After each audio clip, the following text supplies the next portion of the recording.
တာကိုတောင်းထင်အကောင်းတွေသိမြင်ပြီးမနှက်ဖန်တပတ်စင်ကာပူကြော်တက်မယ်ဆိုတဲ့မျှော်လင့်ချက်တွေနဲ့ NLD ကိုမဲပေးခဲ့ကြတဲ့စီမံလိန်ခံရတဲ့ပြည်သူလူထုကြီးခင်ဗျာလက်တာကိုတောင်းထင်အကောင်းတွေသိမြင်ပြီးမနှက်ဖန်တပတ်စင်ကာပူကြော်တက်မယ်ဆိုတဲ့မျှော်လင့်ချက်တွေနဲ့ NLD ကိုမဲပေးခဲ့ကြတဲ့သေမထူးနေမထူးစီမံလိန်ခံရတဲ့ပြည်သူလူထုကြီးခင်ဗျာကျွန်တော်ရုပ်ဖြတ်ထားတဲ့ဆိုပေမဲ့အတန်ဖြတ်မထားနိုင်သေးတဲ့အခါကျတော့ခင်ဗျားတို့တွေကျွန်တော်မှတ်မိကြမှာပါကျွန်တော်ရုပ်ဖြတ်ထားပါတယ်ရုပ်ဖြတ်ထားတဲ့ဆိုပေမဲ့အတန်ဖြတ်မထားတော့ခင်ဗျားတို့ကျွန်တော်မှတ်မိကြအောင်ပါဒါမှတော့ကျွန်တော်မှဂျွန်နီဒီမဟုတ်ပါဘူးเนาะမှဂျွန်နီဒီတွေပါနဲ့မှားပြီးတော့လာကြိုက်ကြမှာဆိုလို့ပြောတာဂျွန်နီဒီမဟုတ်ဘူးဟိုဘယ်လိုပြောမလဲဟိုပင်လယ်တပြလည်းမဟုတ်ဘူးရုပ်ဖြတ်ထားတာအားလုံးပဲကျေးဇူးအများကြီးတင်ပါတယ်ခင်ဗျားတို့ဗမာပြည်မှာထပ်ပြီးတော့ပြောရမယ်ဆိုလို့ရှိရင်များအရင်ဆုံးတော့ဗုဒ္ဓဘာသာတယောက်ဖြစ်တယ်ဆိုရင်ဘလောက်ရှက်ဖို့ကောင်းလဲဆိုတဲ့ကိစ္စနဲ့အရင်စပြီးကျွန်တော်ပြောမယ်ဖျားเจ้าနေဗလီတွေဖျားเจ้าပဲဖြစ်ဖြစ်ဗလီပဲဖြစ်ဖြစ်အလှငွေတွေနဲ့နော်ဖျားเจ้าပဲဖြစ်ဖြစ်ဗလီပဲဖြစ်ဖြစ်အလှငွေတွေနဲ့ရက်တည်ရတာအစ္စလာမ်ဘာသာဝင်တွေလမ်းထွက်ပြီးတော့ပေးကြပါကမ်းကြပါအော်နေတာတခါမှကျွန်တော်မကြားဘူးခရစ်ယာန်ဘာသာဝင်ဖျားเจ้าကနေပြီးတော့ဖျားเจ้าကြီးပြုပြင်ဖို့အတွက်ပေးကြပါကမ်းကြပါဆိုပြီးတော့သူတို့တောင်းရမ်းနေတာတခါမှကျွန်တော်မတွေ့ဘူးဒါပေမဲ့ဗုဒ္ဓဘာသာတွေကြတော့တစ်ချိန်လုံးပဲလမ်းပေါ်မှာထွက်ပြီးတော့လှူကြပါတန်းကြပါအကြောင်းပြက်နေပါပြီဒါတွေကဘာကိုပြလဲဆိုတော့ဗုဒ္ဓဘာသာဝင်တွေဟာလှူကျင်တာမဟုတ်ဘူးတန်းကျင်တာမဟုတ်ဘူးဂုံလိုကျင်တာအဲ့တော့ခင်ဗျားတို့အစ္စလာမ်ဘာသာဝင်ဖြစ်မယ်ခရစ်ယာန်ဘာသာဝင်ဖြစ်မယ်ဗမာပြည်မှာခင်ဗျားတို့ဂုံယူ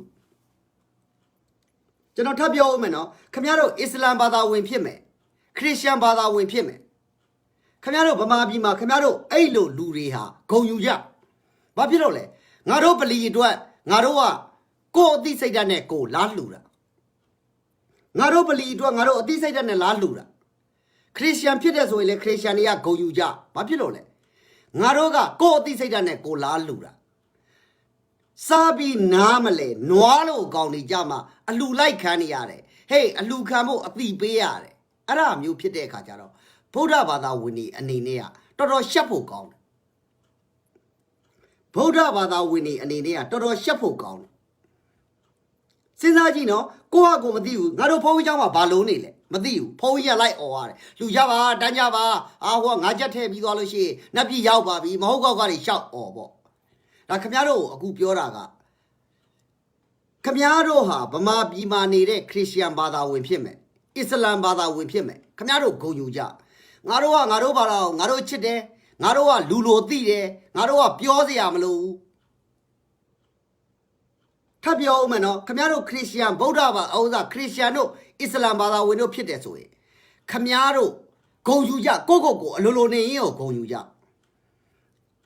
ဗလီပြင်ဖို့ဆိုပြီးတော့မိုက်ကြီးနဲ့អော်ပြီးတော့လှုပ်เสียမလို့ဖျားเจ้าကြီးပြင်ဖို့ဆိုပြီးတော့မိုက်ကြီးနဲ့လိုက်អော်เสียမလို့ခမည်းတော်ကလူလိုသိတယ်အဲ့ဒီမှာတင်ကွာတာလူနဲ့တလိษံနဲ့အဲ့လိုကွာတာတလိษံဆိုတာဟိုခိုင်းမှသိတာပြောမှသိတာလူဆိုတဲ့လူတွေကဘာလိုအပ်တယ်ဆိုတာသိတယ်ကျွန်တော်ထပ်ပြီးတော့ခမည်းတော်ကိုရှင်းပြမယ်နော်လူဆိုတဲ့ကောင်ကသိတယ်ဘယ်နေရာမှာဘာလိုတယ်ဘာတွေကိုဘာလုပ်ရမလဲလူဆိုတာသိတယ်လူမဟုတ်တဲ့ကောင်တွေကြရင်អော်ရတယ်ဘုံကြီးเจ้าကြီးပြင်းခြင်းနဲ့လိုင်းကြီးပြက်နေတဲ့အကုန်လုံးអော်ရတယ်အဲ့တော့ခမည်းတော်ဘဝမှာခရစ်ယာန်ဖြစ်လားခမည်းတော်ဘဝမှာခရစ်ယာန်ဖြစ်နေလားခမည်းတော်ဘဝမှာအစ္စလာမ်ဖြစ်နေလားအဲ့ဒါခမည်းတော်ကခမည်းတော်ဂုံယူတော့လူထဲမှာပါတယ်ထားတော့ ICJ နဲ့ပတ်သက်ပြီးတော့ကျွန်တော်မပြောစရာတွေကရှိလားICJ နဲ့ပတ်သက်ပြီးတော့ပြောစရာတွေဘာတွေရှိလာလဲဆိုတော့အများကြီးပဲရှိတယ် ICJ နဲ့ပတ်သက်ပြီးတော့အများကြီးပဲရှိတယ်ဘာတွေအများကြီးပဲရှိလဲဆိုတော့ခင်ဗျားတို့ကိုကျွန်တော်ပြောပြမယ်အခုမနေနိုင်မထိုင်နိုင်နေပတ်စံနေတောင်းရတယ်ဒေါ်လာတန်းဥစ္စာပေါ့ဗမာငွေဘီလီတန်း680တန်း680ဆိုတာအမေရိကန်ဒေါ်လာနဲ့တွက်မယ်ဆိုလို့ရှိရင်တန်း90လောက်ကျအမေရိကန်ဒေါ်လာတန်း90နဲ့တင်ပြီးသွားလားမပြီးဘူး အဲ့ဒီ ICJ အမှုလိုက်ဖို့အတွက်ဗမာပြည်ကတစ်နှစ်ကိုဒေါ်လာတန်း100လောက်အမြဲတမ်းသုံးရမယ် ICJ အတွက်ဗမာပြည်ကဒေါ်လာတစ်နှစ်ကိုတန်း100လောက်သုံးရခင်ဗျားတို့အဲ့တန်း100သုံးပြီးတာနဲ့မပြီးသေးဘူးနော်အဲ့တန်း100သုံးပြီးတာနဲ့မပြီးသေးဘူးအခုဘာတွေဖြစ်နေလဲခင်ဗျားတို့ကိုထပ်ပြောဦးမယ်ဘာတွေဖြစ်နေလဲဆိုတဲ့ကိစ္စကိုကျွန်တော်ထပ်ပြောမယ်အခုတန်း100တစ်နှစ်ကိုတန်း100ကုန်မယ်အဲ့ဒီကုန်တဲ့အပြင်မှာအခုတရုတ်ပြည်ကနေပြီးတော့စီးပွားရေးဥစ္စာပေါ့အနောက်နိုင်ငံကစီးပွားရေးလုပ်ငန်းရှင်တွေထွက်လာပြီဘယ်စီးပွားရေးလုပ်ငန်းရှင်တွေကမှဗမာပြည်ကိုလာလို့မရဘူးဘာဖြစ်လို့လဲဒီဥစ္စာပေါ့ဒီ ICJ ကိစ္စရှိနေတယ်ဗမာပြည်ကိုစီးပွားရေးပိတ်ဆို့ဒဏ်ခတ်မှုတွေရှိနေတယ်နောက်ဗမာခေါင်းဆောင်တွေကနိုင်ငံရေးတည်ငြိမ်မှုမရှိဘူးအဲ့ဒီလိုမျိုးအချက်၃ချက်နဲ့ပိုပြေးဝတဲ့အပြင်မှာမှလူ့အခွင့်အရေးချိုးဖောက်မှုတွေရှိနေတယ်ပြည်တွင်းစစ်တွေရှိနေတယ်တရုတ်ပြည်ကထွက်လာတဲ့လုပ်ငန်းတွေမှန်သမျှဟာဗမာပြည်ကိုကြော်ပြီးတော့အင်ဒိုနီးရှားတို့မလေးရှားတို့သွားအင်ဒိုနီးရှားတို့မလေးရှားတို့ကိုသွားတဲ့အခါကျတော့ဘာထပ်ဖြစ်လဲဆိုတော့အင်ဒိုနီးရှားတို့မလေးရှားတို့မှာထိုင်းတို့မှာလုပ်ငန်းတွေများလာရင်ဗမာပြည်ကလူငယ်တွေကအဲ့ဒီလုပ်ငန်းတွေနောက်ကိုလိုက်သွားခင်ဗျားတို့တေးသေးချာချာစဉ်းစားကြည့်နော်တရုတ်နိုင်ငံမှာအလုပ်လုပ်နေတဲ့အမေရိကန်ကုမ္ပဏီကအင်ဒိုနီးရှားကိုပြောင်းသွားမယ်အင်ဒိုနီးရှားကလူတွေအလုပ်ရမယ်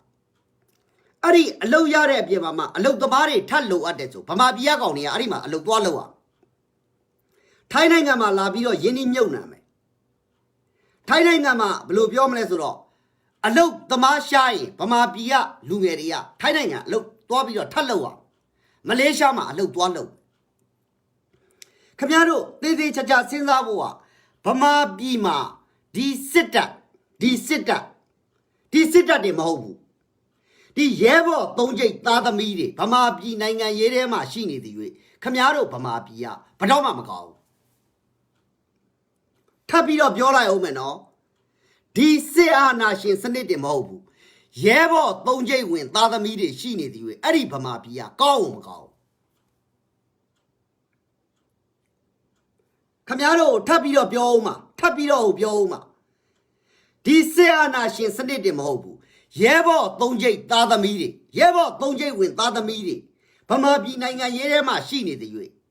ခင်ဗျားတို့နိုင်ငံဘယ်တော့မှမကောင်းဘူးလွတ်လပ်ရေးကိုဂွင်ရိုက်ပြီးယူထားတဲ့လူတွေရှိနေသည်၍ဘယ်တော့မှအဲ့ဒီနိုင်ငံမကောင်းဘူး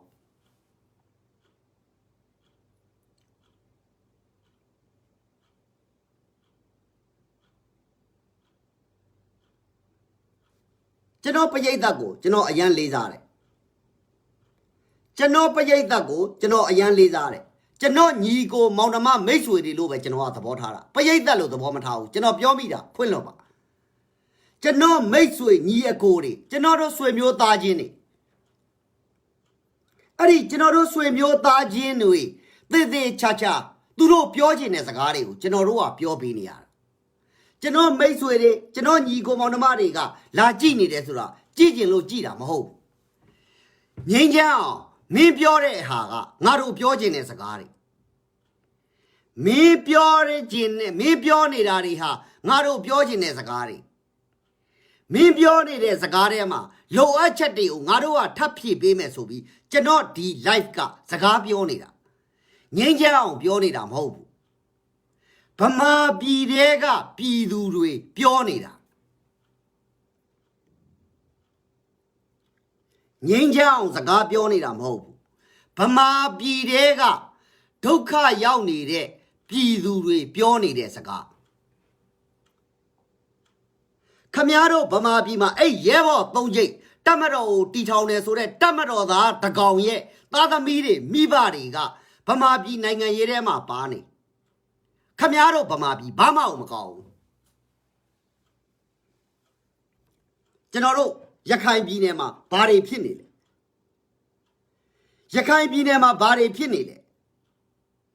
ခမည်းတော်ကဟိုဗဇက်ကလှုပ်เสียရမရှိရင်အစိုးရကဘာပြောလဲ တချိန်တုန်းကရိုဟင်ဂျာတွေကကိုယ့်အိမ်ကိုမီးရှို့အခုကမီးမွေးရင်လည်းရခိုင်ပဲမီးမွေးရင်လည်းအေးအေးပဲဗမာပြည်ထဲမှာမီးပြတ်ရင်လည်းအေးအေးပဲဟိုဘယ်နေရာမှာမီးလောင်လောင်အေးအေးဖြစ်နေတယ်ခင်ဗျားတို့အစိုးရကတတ်တိရှိတယ်အစိုးရကမှန်မှန်ကန်ကန်ဆိုရင်နိုင်ငံတကာအဖွဲ့အစည်းတွေကိုဝင်ခိုင်းလိုက်ပေါ့နိုင်ငံတကာအဖွဲ့အစည်းတွေကိုဝင်ပြီးစစ်ခိုင်းလိုက်ပေါ့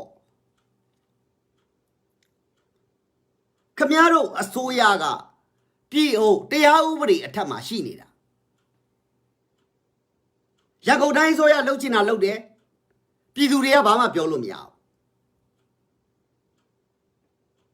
တကယ်တမ်းကြတော့ဒီဖျားပြင်းတဲ့ကိစ္စနဲ့ဟိုအစိုးရနဲ့ကဘာမှမဆိုင်ဘူးဖျားနဲ့အစိုးရနဲ့ကဘာမှမဆိုင်ဘူးဒီကောင်ကဖျားပြင်းအောင်မင်းတို့ကဖျားမြေးတော်တွေလားဆိုပြီးကိုကမေးရမလို့ဖြစ်ဘိုးတထောင်မှာဖျားဂောဘကဆိုတာတတ်တတ်ရှိပြီးသားသူ့ဟာနဲ့သူခွဲထားတာရှိတယ်ဘိုးတထောင်မှာဖျားဂောဘကရှိပြီးသားဖြိုးမင်းသက်ရုံမေးလိုက်မင်းကဖျားမြေးတော်လားအဲ့ဟိုသာသနာရေးဝန်ကြီးအောင်ကိုထားလိုက်ဟိုတရားသူကြီးချုပ်မင်းကဖျားမြေးတော်လားဖုန်းကြီးနဲ့မင်းအမေနဲ့ရထားပြီးတော့ဖျားမြေးတော်ဖျားသားတော်နဲ့မင်းအမေနဲ့ရထားလို့မင်းကဖျားမြေးတော်မလို့ဒီမှာလားပြင်ရမှာလားဒါတွေကပြောစရာတွေဖြစ်တဲ့ကိစ္စကိုဒါကျွန်တော်ပြောပြတာပါမင်းတို့ကဖျားမြေးတော်တွေမလို့မင်းတို့ဖျားကိုလားပြင်တာလားဖျားသားတော်နဲ့မင်းအမေနဲ့ဆက်ရထားလို့ဖျားမြေးတော်ဖြစ်လို့မင်းတို့ကလာလောက်တာလား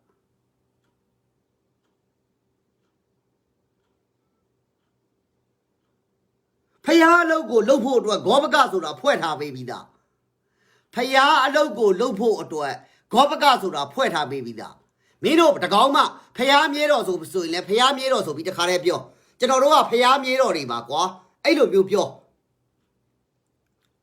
သူများတွေကမှဒီဇိုင်းမိုက်တယ်မလုပ်နဲ့သူများတွေကနှာခေါင်းစွပ်ပဲစွတ်နေလို့ဒီမှာနှာခေါင်းစွပ်ပါကိုကစွတ်ပြီးတော့လုပ်ရမယ်ကိုဗစ်ကတည်းကမှကောင်မလေးတွေစိုက်ကြည့်လို့ရှိရင်လည်းကူးတယ်ဖြစ်နေလို့ကိုဗစ်ဖြစ်နေလို့ထားပါတော့အခုကချင်းပြည်နယ်မှာပလက်ဝမှာမီးတွေလောင်ဟုတ်ပြီမီးတွေလောင်တယ်ဘယ်ကောင်ရှို့လဲချင်းတွေပြောရဲလားဆလိုင်းအိုက်ဇက်ခင်ဘယ်ရောက်သွားပြီလဲဆလိုင်းအိုက်ဇက်ခင်ဘယ်ရောက်သွားပြီလဲစစ်တပ်ကမီးရှို့တာပြီးတော့ဆလိုင်းအိုက်ဇက်ခင်မင်းဖျားသားတော်ဆိုပြီးတော့မင်းကလည်းဂျီဇက်ခရစ်သားတော်ဆိုပြီးတော့သေယုတ်ဆရာနဲ့ဟိုဆက်ရထားတဲ့ကောင်အဲ့ကောင်ဘယ်ရောက်သွားပြီလဲဆလိုင်းအိုက်ဇက်ခင်ဆလိုင်းအိုက်ဇက်ခင်လည်းဖျားမြေးတော်ပဲသေယုတ်ဆရာနဲ့ဆက်ရထားတာတရောင်းစားဟိုသူ့ကိုသူပါဟိုဗာလဲသေယုတ်ဆရာလို့ဘာလို့လုံနေသေးတယ်မင်းတို့အခုချင်းပြည်နယ်မှာစစ်တပ်ကမီးရှို့တာချင်းနေသိတယ်အဲ့ဒီကောင်ဘယ်ရောက်သွားပြီလဲတိုင်းရင်သားအချင်းချင်းကြရင်မင်းတို့အဲ့ချင်းကောင်းဆောင်တွေဟာလူဘာတအားဝချင်းကောင်းဆောင်တွေဟာတိုင်းရင်သားအချင်းချင်းကြရင်စစ်တပ်နဲ့ပေါင်းပြီးလူဘာတအားဝဆလိုင်းအိုက်ဇက်ခင်တို့အင်ဒရူးငိုကျုံလျံတို့ရွှေခါတို့ငွေခါတို့ဆလိုင်းဇာမုံဇာခေါင်တို့ဒီလိုချင်းကောင်းဆောင်တွေဟာလူဘာတအားဝတယ်စစ်တပ်နဲ့ပေါင်းပြီးတော့မင်းတို့အခုချင်းပြည်နယ်မှာစစ်တပ်ကဘုံကျဲတယ်မင်းတို့ချင်းကောင်းဆောင်တွေပါဇက်ကအတန်ထွက်လာဒီမှာကျွန်တော်နဲ့ခင်တဲ့ချင်းတွေရှိတယ်မင်းတို့စစ်တပ်ကနေပြီးတော့မင်းတို့ချင်းပြည်နယ်မှာဘုံကျဲတယ်မင်းတို့ချင်းကောင်းဆောင်တွေပါဇက်ကဖင်ဖြစ်သွားပြီလားမင်းတို့ပါဇက်ကဝင်းချုပ်နေလားချင်းကောင်းဆောင်တွေကိုမေးတာမင်းတို့ပါဇက်ကဝင်းချုပ်နေလား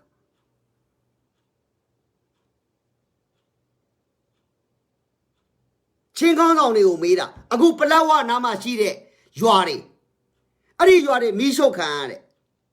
စစ်တပ်ကကောင်တွေမီးရှို့တာချင်းတွေသေးသေးချာချာသိတယ်ချင်းကောင်းဆောင်တွေပါဇက်ကဝင်းချုပ်နေလားချင်းကောင်းဆောင်တွေပါဇက်ကဝင်းချုပ်နေလားဆလိုင်းအိုက်ဇက်ခင်မင်းပဲရောက်သွားပြီလေရွှေခါမင်းပဲရောက်သွားပြီလေ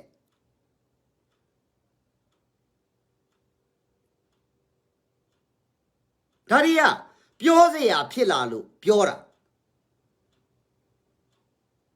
ပြောစရာဖြစ်လာလို့ပြောတာဒီထဲမှာရှိတဲ့ချင်းတွေတေးသေးချာချာမေးခင်ဗျားတို့ချင်းခေါင်းဆောင်တွေဘာလုပ်ထားလဲမင်းအောင်လိုင်ကိုသူရဲကောင်းဘွဲ့ပေးတယ်မင်းအောင်လိုင်ကရွာမီးရှို့တော့မင်းတို့ပါဇက်ကဝင်းချုပ်နေတယ် ချင်းလူခွင့်ရဲ့အဖွဲ့အစည်းအကောင်နေမင်းတို့ပါဇက်ကဝင်းချုပ်နေတယ်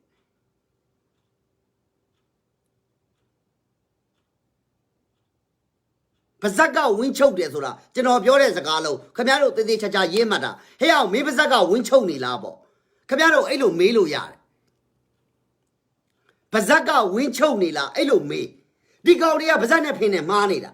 အဲ့ကောင်တွေကိုတေးသေးချာချာမေးရင်ကြေးကြေးပေါ့ခင်ဗျားတို့ပါဇက်တွေဝင်းချုပ်နေလားကိုဖိုးညိုရေးတတိရတယ်အကုန်လုံးကိုတတိရတယ်ခင်ဗျားတို့အခုကကိုဗစ်ဖြစ်နေတယ်ကိုဗစ်ဖြစ်နေတယ်ပြည်သူလူထုငတ်ပြတ်နေတယ်အောင်ဆန်းရုပ်ရှင်အတွက်သန်း900လောက်တောင်းနေတယ်လွတ်တော်ထဲမှာကိုဗစ်ဖြစ်နေတယ်ကိုဗစ်ဖြစ်နေတယ်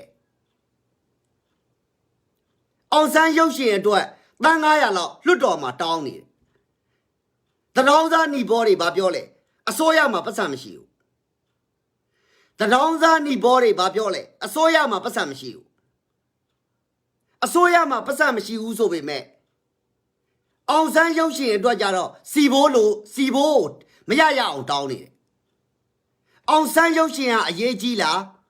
ကျွန်တော်တို့ပြည်သူတွေထမင်းစားဖို့ကအရေးကြီးလားအောင်ဆန်းရုပ်ရှင်ကအရေးကြီးလားပြည်သူတွေထမင်းစားဖို့ကအရေးကြီးလား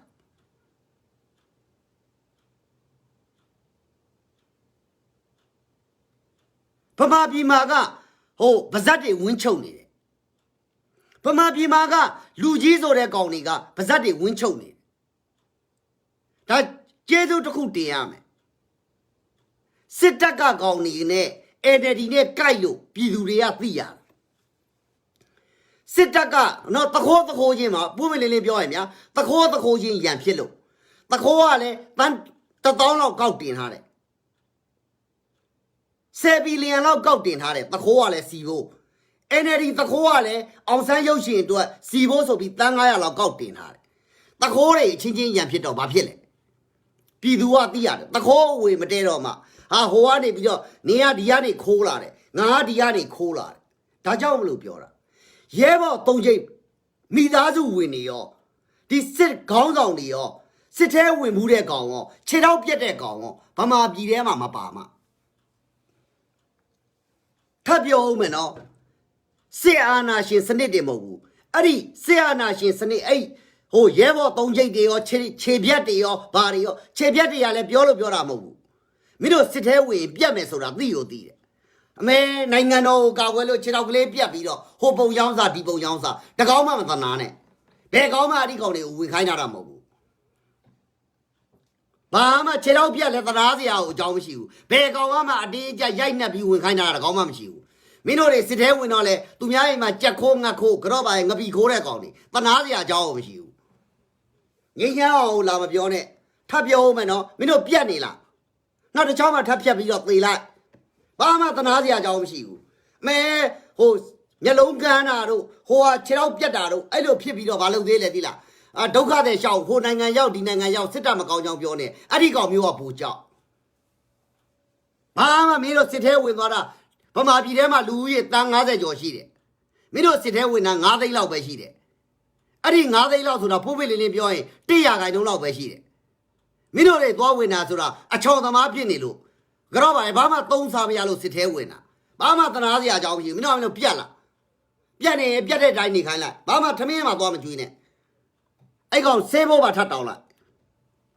ထပ်ပြောဦးမယ်နော်အဲ့မှာပြက်နေတယ်ပြောလိုက်အဲ့အောင်မင်းတို့ဆေးကုပေးတာအဲ့ဒါတိုင်းပြည်ရဲ့ဗန္နာနဲ့ပတ်စံအကျွေးပြဆက်ဆိုပြီးအဲ့ကောင်ဆက်ခိုင်းစစ်သားဖြစ်တော့ကလည်းသုံးစားလို့မရဘူးဒဏ်ရာရတော့ထပ်ကုပေးနေရသေးတယ်အဲ့လိုတရောင်းသားတွေသေးတာတနာအောင်မတနာနဲ့အိမ်ရှိမှာအမကြီးရဲ့ကျမမိုင်းထီလာတဲ့ရင်သွေးဘူးနဲ့ပါကောက်ပတ်လိုက်တနာစရာကိုအကြောင်းမရှိဘူးထပ်ပြောဦးမယ်နော်ခြေတော့ပြတ်တယ်ဆိုပြီးတော့ဘာမှအောင်ဆန်းပုံလာရောက်ဟိုပုံလာရောက်မဝယ်တဲ့ပြင်ရင်သွေးဘူးနဲ့ပါပတ်ပေးလိုက်ဘာမှတနာစရာအကြောင်းမရှိဘူးတရောင်းသားတွေကြော့ပါရဲ့ငကိုတွေကလူလိုမသိလို့စစ်ထဲဝင်တဲ့ကောင်တွေသေချင်းစိုးတဲ့သေမြန်သေသွားအေးတယ်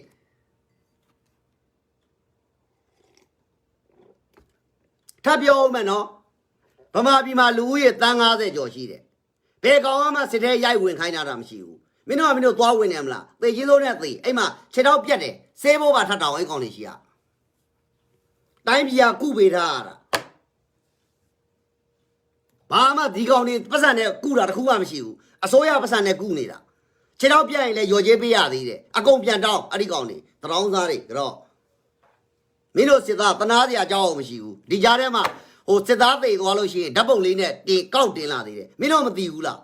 စစ်သားလှုပ်လို့ရှိရင်သေတတ်တယ်ဆိုတာမသိဘူးလားစစ်သားကိုဘာလို့ယူထားလဲအဲ့ဒီကောင်မတွေလည်းမတနာနဲ့ငိုးနေတယ်မလားငိုးမနေနဲ့မဲနိုင်ပေးလိုက်ငိုးမနေနဲ့မဲနိုင်ပေးလိုက်စစ်သားမရတဲ့အမဲကိုကျမနဲ့မအိတ်ခဲ့ရဘူးမအိတ်ခဲ့ရသွားအိတ်ပေးလိုက်ကူပေးလိုက်စစ်သားလှုပ်တဲ့ကောင်သေမယ်ဆိုတာသိတယ်စစ်သားနဲ့ယူရင်မုတ်ဆိုးမှဖြစ်မယ်စစ်သားနဲ့ယူရင်မုတ်ဆိုးမှဖြစ်မယ်မင်းတို့မုတ်ဆိုးမှမဖြစ်ကြရလဲဖုံးကြီးနဲ့အိတ်တယ်ဖျားသားတော်တွေနဲ့နေတို့အိတ်တယ်ဒါကြောင့်မလို့ဟိုကောင်ကသေတယ်သေတော့ငိုပြတယ်လာမလုံးနဲ့မတနာဘူး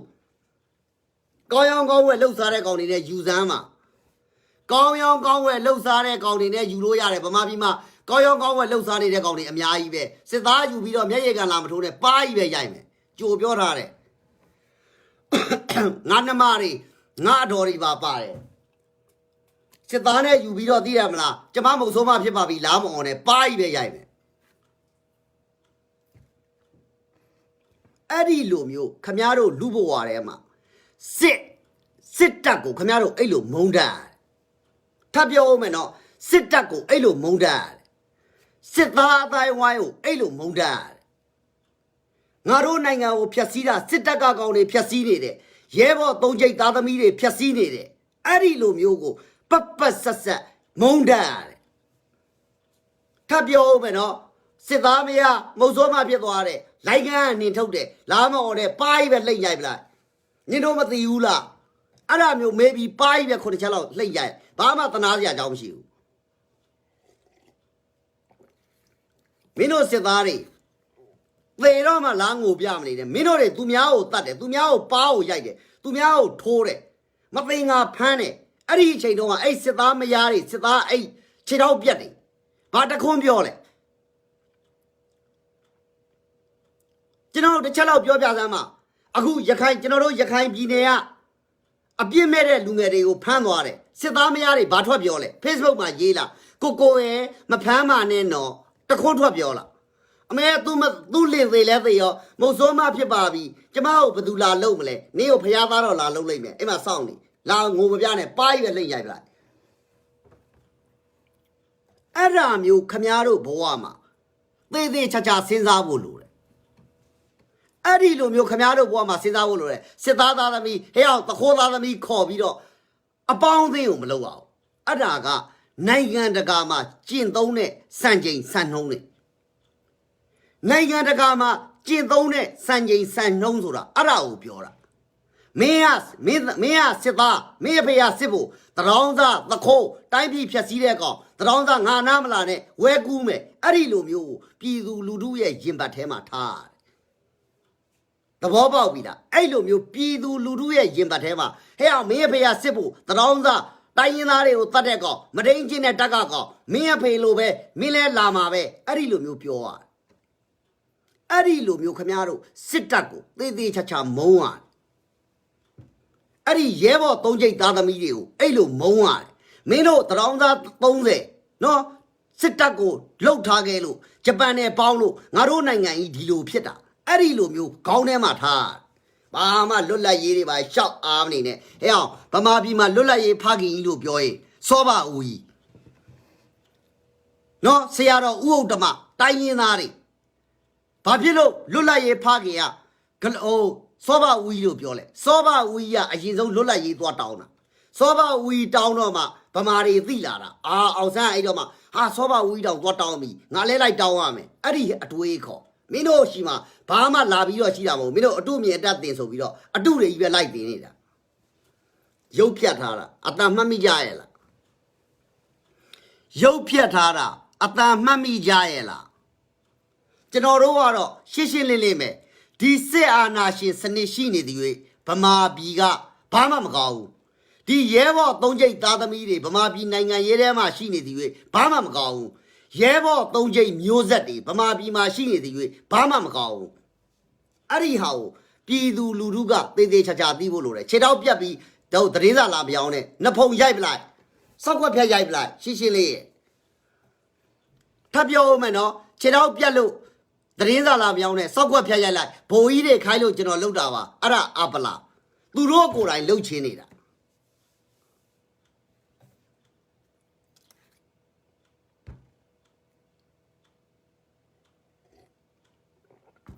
ဒါတွေကပြောရမှာဘာဖြစ်လို့ပြောရမလဲဘာဖြစ်လို့ပြောရမလဲ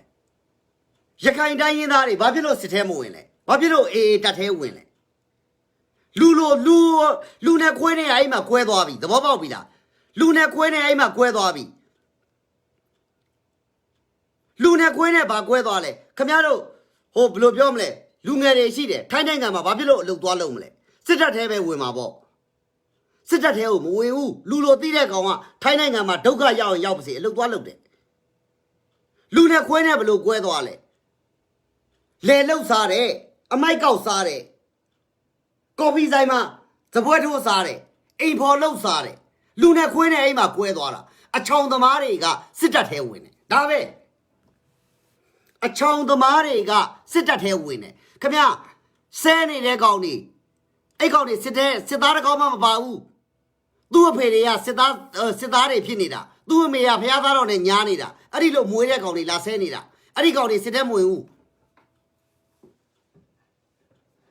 ရဲဘော်3ကျိတ်သားသမီးတွေရောအဲ့ဒီမိသားစုဝင်တွေရောဆွေမျိုးသားချင်းတွေရောအခုစစ်တပ်ကကောင်တွေရောအဲ့ဒီကောင်တွေရှိနေသည်၍ဗမာပြည်ရဲ့နိုင်ငံကြီးကဘယ်တော့မှမကောင်းအဲ့ဒါကိုတိုင်းရင်းသားတွေတည်တည်ချာချာသိဖို့လို့တိုင်းရင်းသားတွေဟာဖက်ဒရယ်ဆိုတဲ့ကိစ္စသည်ခင်ဗျားတို့မေ့ထားလိုက်တော့ဖက်ဒရယ်ကိုဒီလိုအမိုက်ဘုံထဲမှာဒီလိုပြစ်ထည့်ထားလိုက်နော်ဒီမှာအမိုက်ဘုံဖက်ဒရယ်ကိုဒီလိုအမိုက်ဘုံထဲမှာပြစ်ထည့်ထားလိုက်ရခိုင်ဟာရခိုင်နိုင်ငံတော်နဲ့နေရမယ်ကချင်ဟာကချင်နိုင်ငံတော်နဲ့နေရမယ်ကရင်ဟာကရင်နိုင်ငံတော်နဲ့နေရမယ်ဘာဖြစ်လို့ခမားတို့ကဗမာနဲ့ပေါင်းတယ်ဆိုပြီးဗမာလက်အောက်မှာနေကျင်တာလဲဗမာလက်အောက်မှာဘာဖြစ်လို့နေကျင်တာလဲခမားတို့တိုင်းရင်းသားတွေမွေးရပါအခွင့်အရေးကပုံမှ17တက်လာခွေမျိုးတွေကခွေအကြောင်းပြောတယ်